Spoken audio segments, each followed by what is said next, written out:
Today we are celebrating Africa Day, which is the annual day of commemoration for the foundation of the Organization of African Unity on 25 May 1963. This day is celebrated throughout the African continent as well as all around the globe. On Expresso this week, we will be talking to exceptional Africans who are leaving their mark on society and breaking boundaries. Zulaikha Patel is a South African activist and heroine who fought against Pretoria Girls High School's policy regarding black girls' hair back in 2016 at the tender age of 13. She was quoted saying these now famous words: "Asking me to change my hair is like asking me to erase my blackness." Zulaikha continues to inspire others through her activism and as a women's rights youth advocate. She is the definition of #BlackGirlMagic, and we catch up with Zulaikha on life on lockdown and what it means to be African. A very good morning to you, Zulaikha, and thank you so much for joining us this morning.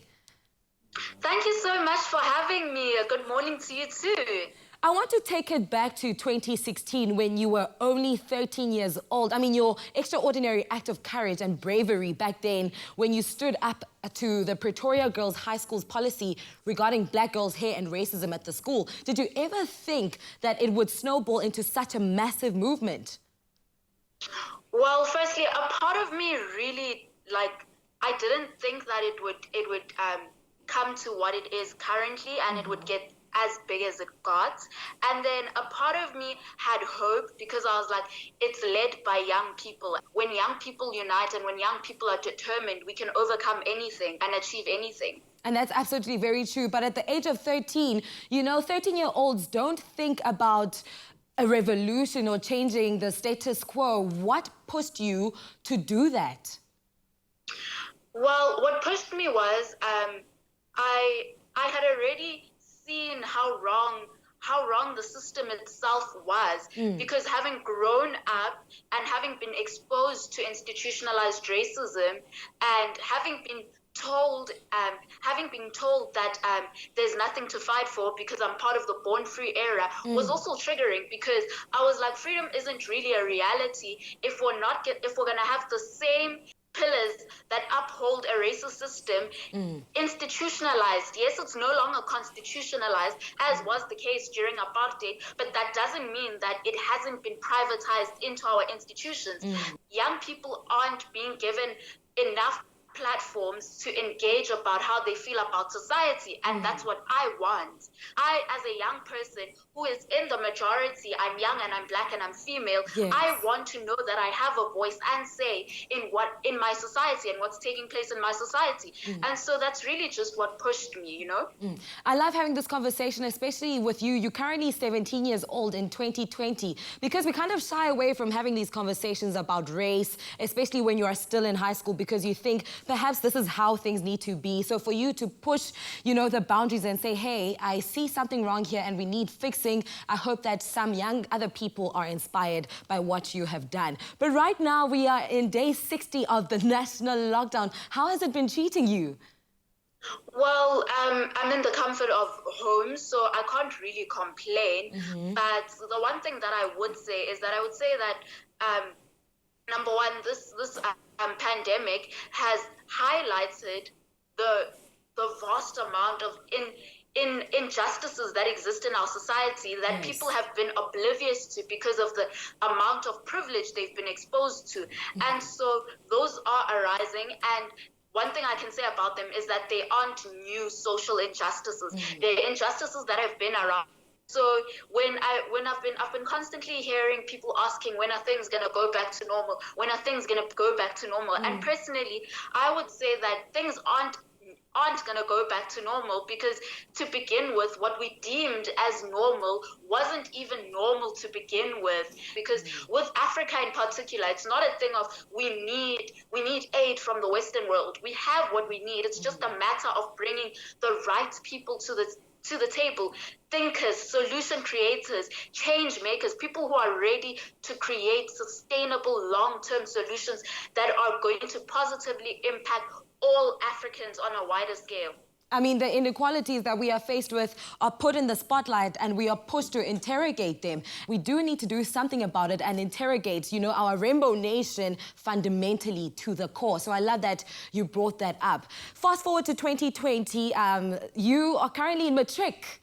And obviously now things have changed drastically. How have you been finding homeschooling during this time? And do you look forward to going back to school on the 1st of June? Personally, I feel that it's rushed. I feel like the decision is rushed. I do think that there are still a lot of issues that haven't been tackled.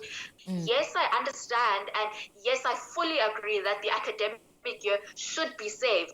But we need to understand that we need to save it, but not to an extent where we put people's lives at risk. And a lot of the issues that have come up on Twitter and social media about online learning and how online learning is chaotic because the majority of our country can't even purchase data because data is so expensive that you wouldn't want to compromise buying your essential groceries to buy data, you know? And a lot of the issues that have come up in terms of online learning aren't issues that are new. They aren't issues that have surfaced now because of the pandemic. They're issues that have been around for the past decade.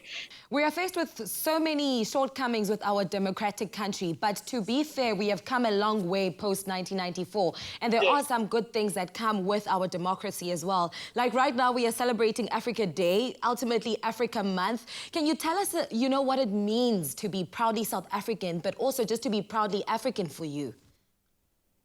Well, for me, I'll never take away how far we've come as a country. To understand where we are going and where we are headed in the future, we must know our past. And so I'll never take away how far we've come as a country. It's such a beautiful thing to be an African person, honestly. I'm very Pan-African, and one thing for me, I would say, in terms of the situation that we're currently facing, I personally would say that now more than ever is the time where we encourage young people post the pandemic, post lockdown, to stay in Africa and not to immigrate, because this is the time for us to fix our society and build new systems, because as young people, we are the ones that are going to inherit the future. We are the ones that are going to inherit Africa. So ultimately, it is in our hands. And I would encourage young Africans that are going to watch this to stay in Africa post the pandemic, to rebuild and transform our societies and create systems that include the majority of our people, systems that are inclusive to women, to children, you know, and to stay in Africa and to rebuild those systems, because ultimately we are the ones that are going to inherit our continent, you know. I love your fiery, unfiltered nature. It's something that one can truly, you know, appreciate. But finally, if you had to choose, what would you say is your favorite African dish? Okay, so definitely I wouldn't trade jollof rice for anything. Really? Yes. I love the spiciness. And fufu as well.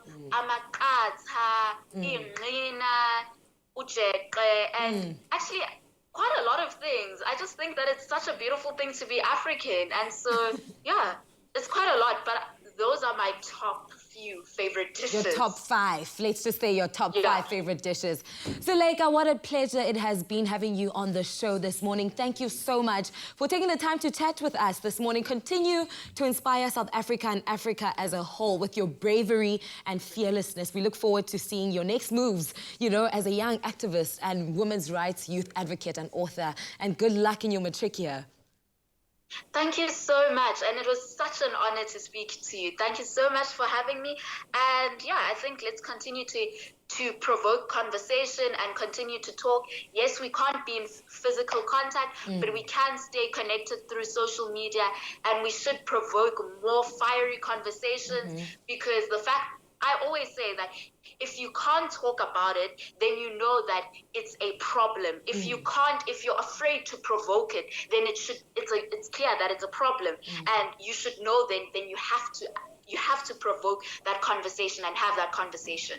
Well, you heard it from Zulaikha Patel herself. Stay tuned to your Feel Good Breakfast show as we'll be cooking Zulaikha's favorite African dish on this beautiful Africa Day. You don't want to miss it.